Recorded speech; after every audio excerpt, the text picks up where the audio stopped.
Амбициозный проект собираются реализовать в Чувашском национальном музее. Будет создан фонд целевого капитала, эндаумент. Проще говоря, это фонд пожертвований или вкладов. Подобная практика уже используется в крупнейших музеях страны – Эрмитаже, Третьяковской галерее, Русском музее. Она позволяет не только собирать средства от благотворителей, но и приумножать и использовать их на развитие культурного учреждения.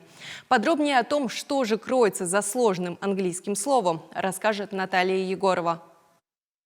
Подготовка была основательной. Сотрудники музея, в том числе и директор Ирина Меньшикова, обучились в Сколково по программе «Стратегия развития и создания фонда целевого капитала». Эндаумент – это и есть фонд целевого капитала. В переводе с английского слово буквально означает «вклад» или «пожертвование». Документы уже поданы на регистрацию. У фонда появилось имя – Прокопий, в честь чувашского купца, мецената Прокопия Ефремова. Поддержал создание музейного эндаумента благотворительный фонд Владимира Потанина. Есть эндаумент фонд 5-й гимназии, есть именно поддержанный именно фондом Потанина фонд Ани Чижовой.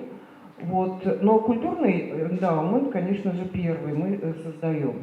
В России из учреждений культуры с такой формой пополнения финансов работают Третьяковка, Эрмитаж, Русский музей и еще 4 региональных заведения в Омске, Томске, Красноярске и Владивостоке. В европейской части страны Чувашский национальный музей будет первым среди региональных первооткрывателей эндаумента. И главный вопрос, для чего все это необходимо? Фонд целевого капитала – это сформированная за счет пожертвований часть имущества некоммерческой организации. Причем средства не тратятся сразу, а инвестируются, чтобы обеспечить доход на протяжении длительного периода. И только затем уже прибыль используется организацией. И так по кругу. Поэтому эндаумент еще называют вечным вкладом. Из наиболее для нас знакомых, наверное, эндаумент фонд Нобеля, который ежегодно вручает лучшим умам человечества в счет доходов вручает премии. Конечно, деньгами будут заниматься не сотрудники музея. За сохранность финансов и их приумножение будут отвечать специально созданные управляющие компании. В музее надеются, что неравнодушные люди найдутся. Пожертвования могут быть от простых людей, предпринимателей, организаций. Приоритетным направлением для фонда станет вышивка. Мы будем закупать предметы с чувашской вышивкой. Их осталось сейчас очень немного.